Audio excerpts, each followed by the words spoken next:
Question number 9 বলেছে এ এবং B একটি কাজ 5×1=3 5×1=3 মানে আমরা কত লিখতে পারি 16/3 দিনে শেষ করতে পারে। এ একা সেই কাজ শেষ করতে পারে 8 দিনে।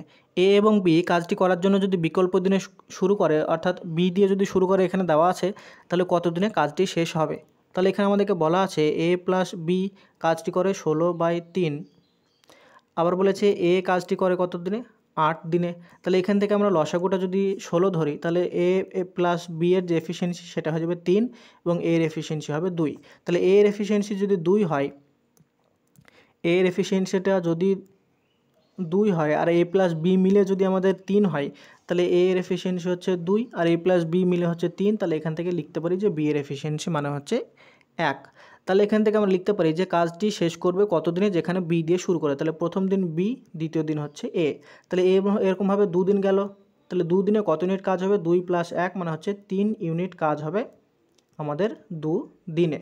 তাহলে 3 ইউনিট কাজ যদি 2 দিনে শেষ হয় তাহলে আমাদের টোটাল কাজ করতে হবে 16 ইউনিট।